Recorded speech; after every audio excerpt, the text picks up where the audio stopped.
सबैभन्दा प्रमाणित पहिचान भनेको मानिसको भाषा हो। संस्कारहरू त फेरबदल हुन सक्छन् अनि दर्शन हो। मूलत मुन्दुम्नी दर्शन मान्नेहरू किराँत भनेर समेटिएका छन्। अब किराँतको कुराहरू ऐतिहासिक रूपमा खोतरेर ल्याउँदाखेरि त्यसको धेरै लामो पाटो हुन्छ। किराँत भनेको चाहिँ के अरे नेपालका राई लिम्बू मात्रै नभएर चाहिँ तपाईको भारत हैन, भारतभरि त्यति मात्रै नभएर अफगानिस्तानका हजाराहरू पनि एक समयमा किराँत थिए।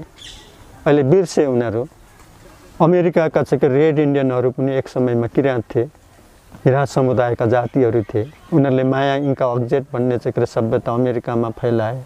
उनीहरूको सभ्यता पनि पछि गएका त्यहाँका चाहिँ फिरङ्गीहरूले आफ्नो शक्ति आफ्नो पहुँच लगाएर चाहिँ उनीहरूको चाहिँ पहिचानहरू ध्वस्त बनाइदिए। धर्म भन्ने शब्द र त्यो शब्दले त्यो धर्मको लागि पालना गर्नुपर्ने नियमभन्दा पनि आजको दुनियाँमा धर्मको नाममा आफ्नो पहुँच जमाउने प्रवृत्तिको विकास भएर गएको छ। मानव समुदायका विविध जातिहरूदेखि लिएर विकसित रूपमा अगाडि बढेकाहरू पनि धर्मको माध्यमबाट आफ्नो पहुँच बढाउने होडमा गएका छन्। अब यसो भनिरहँदाखेरि अलिकति विगतका कुराहरू कोट्याउनु पर्ने हुन्छ। अब नेपालको कन्टेक्स्टमा भन्ने हो भने किराँत समुदायका जातिहरू 200-250 वर्ष अगाडिदेखि अब आफ्नो पहिचान, धर्म, भाषा, आफ्नो लिपि, साहित्य, संस्कृतिदेखि वञ्चित भए। त्यसको कारण चाहिँ एकलौटी शासन सत्ताको कारणले गर्दा भनौँ शाहवंशीय शासन, राणा शासन। अब त्यो शासनले गर्दाखेरि राणाहरूले त सबै जातिहरूलाई नै शिक्षाबाट वञ्चित गराइएको थियो। 104 वर्षसम्म शिक्षाबाट वञ्चित हुँदाखेरि यो देशको आदिवासी भनौँ अथवा प्राचीन किराँत समुदायका सबै जातिहरू आफ्नो भाषादेखि पनि विमुख भए, लिपिदेखि पनि विमुख भए, शिक्षा र उनीहरूको उत्कृष्ट संस्कृति धर्मदेखि पनि विमुख भए। अज्ञानताको कारणले गर्दाखेरि उनीहरू अत्यन्तै धर्मविहीन, शिक्षाविहीन, ज्ञानविहीन भएर चाहिँ एउटा अशिक्षित अवस्थामा गुजिरहेका थिए। त्यसमाथि पनि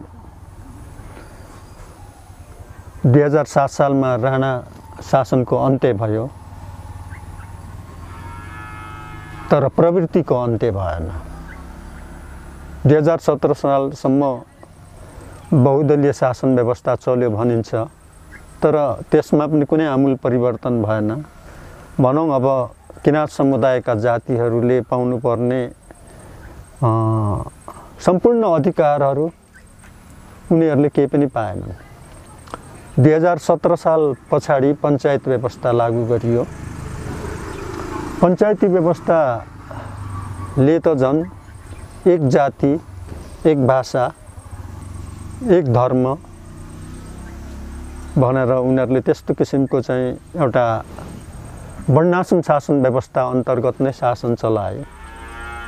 अब आफ्नो भाषा पनि बोल्न नपाइने, आफ्नो धर्म संस्कृतिहरूलाई पनि मान्न नपाइने, अब हिन्दू धर्म, हिन्दू संस्कृति अनि खस भाषा त्यसबाट मात्रै शिक्षाहरू लिन पाइने हुँदाखेरि हामी अत्यन्तै प्राचीन किराँत समुदायका जातिहरू झन् हामी शिक्षाविहीन, आफ्नो मौलिकताविहीन, आफ्नो मौलिक धर्म अब साँच्चीकै धर्म कर्म भन्दा चाहिँ पछि परियो। त्यो परिस्थितिले गर्दाखेरि एउटा आफ्नो पहिचानको निम्ति, एउटा आफ्नो ऐतिहासिक कालखण्डमा उदाएको एउटा शब्द अथवा जुन शब्दले चाहिँ के अरे एक समयमा चाहिँ के अरे दक्षिण एसियाका समग्र आदिवासी अथवा त्यहाँका मूलवासीहरू समेटिएका थिए, त्यो शब्द भनेको किराँत शब्द। त्यो शब्दबाट नै एउटा चाहिँ के अरे तपाईँको धर्मको नामकरण 2036 सालमा भयो कि वर्तमान गुरु चाहिँ महिङ्गो मङ्सिमाङ लिँदैन आत्मानन्दज्यूको पहलमा त्यो धार्मिक संस्थाको एउटा अभ्युदय भयो भनौँ न। र पनि त्यसलाई अगाडि बढ्न दिइएन। त्यसले पनि पञ्चायतकालभरि 2047 सालसम्म अनेकन चाहिँ के अरे तपाईँको उतार चढावहरू खेप्नु पर्यो। शासन सत्ताको चाहिँ के अरे उत्पीडनको बावजुद अनेक सङ्घर्ष गर्नु पर्यो। र जब 2046 साल चैत्र 26 गते नेपालमा बहुदलको घोषणा आइसकेपछि अब चाहिँ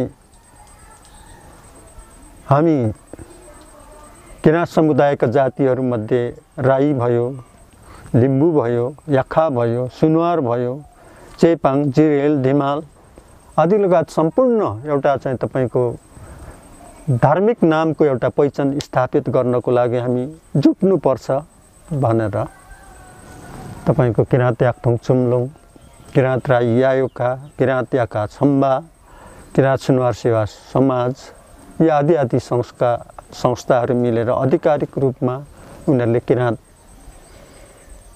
धर्म चाहिँ 2047 सालको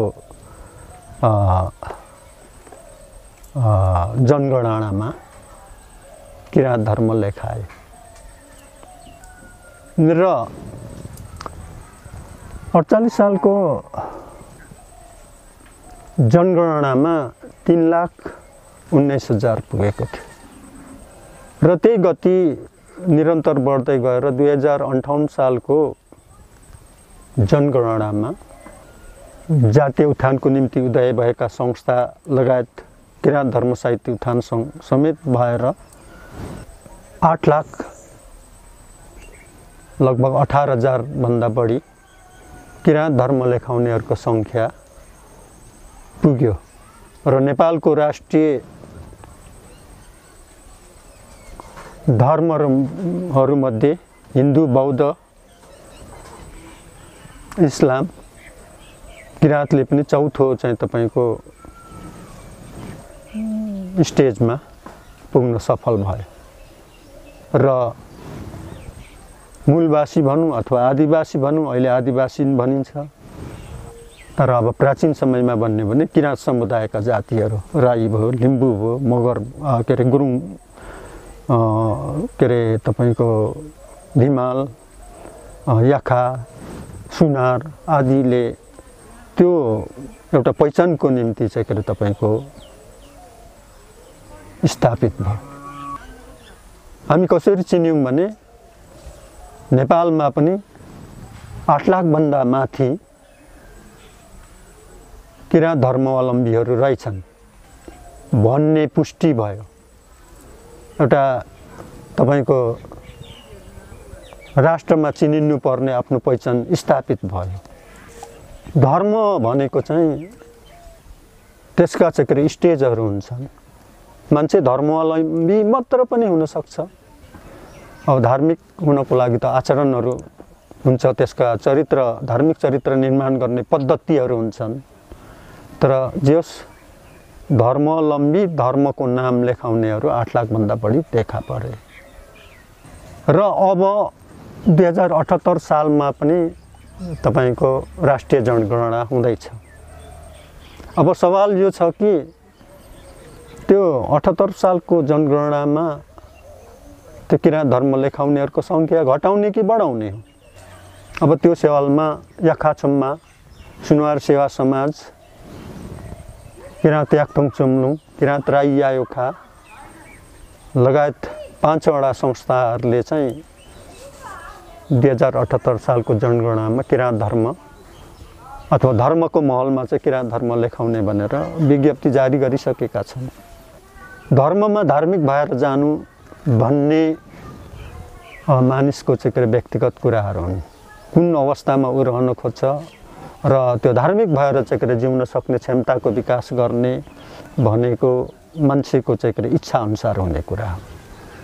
तर एउटा राष्ट्रिय पहिचान स्थापित गर्नको लागि हामी यो धर्ममा चाहिँ यो जातिहरू यति सङ्ख्यामा चाहिँ रहेछौँ, हामी यो राष्ट्रमा निकै मजबुत रहेछौँ भन्ने पहिचान स्थापित गर्नको लागि चाहिँ निश्चित रूपमा नै त्यो 8 लाखको बदला चाहिँ 16 लाख त्योभन्दा पनि डबल तिर्बल बढाएर लैजानु चाहिँ तपाईँको सबैको माग पनि हो र त्यसरी जानुपर्छ र धार्मिक सङ्ख्या पनि बढ्नुपर्छ, धर्मावलम्बी त अब जसरी पनि बढ्नुपर्छ भन्ने कुरा हो। हाम्रो पहिचान मेटियो। अब हामीले हिन्दू भन्न पनि सकेनौँ, अब बुद्ध भन्न पनि सकेनौँ, क्रिस्चियन त झन् हुने कुरै नै भएन। अब के त हाम्रो चाहिँ धार्मिक नामको पहिचान चाहिँ भन्दाखेरि नेपालको चाहिँ प्राचीन किराँत समुदायका जातिहरूलाई समेट्ने त्यो ऐतिहासिक रूपमा प्रमाणित एउटै चाहिँ शब्द हो त्यो किराँत भनेर तपाईको आदिवासी समुदायका किराँत समुदायका बौद्धिक संस्थाका चाहिँ तपाईको त्यो जातीय संस्थाका चाहिँ अगुवाहरू मिलेर हाम्रो पहिचानको लागि चाहिँ यो धर्म स्थापित यो धार्मिक महलमा चाहिँ यसरी लेखौँ भनेर निर्णय गरेको कुरा त हो। र त्यसरी गर्दाखेरि लगभग 8 लाख त नाग्यो 68 सालसम्मको चाहिँ जनगणनामा। अब त्यसरी नै अझ चाहिँ त्यो व्यापक रूपमा अगाडि बढाउने कुरोमा जातीय संस्थाहरू हैन, चुम्लुङ या काछुममा या योखा सुनवार सेवा समाज, अहिले त धिमाल विकास सेवा समिति, अहिले जिरेलहरूको, सुरेलहरूको, चेपाङहरूको, छन्त्यालहरूको, हामी पनि किराँत हौँ। अब पहिलाको कुराहरू खोजी गर्दाखेरि त्यही देखिन्छ, त्यही किराँत समुदायभित्रको जातिहरू भन्ने नै चाहिँ बुझिन्छ।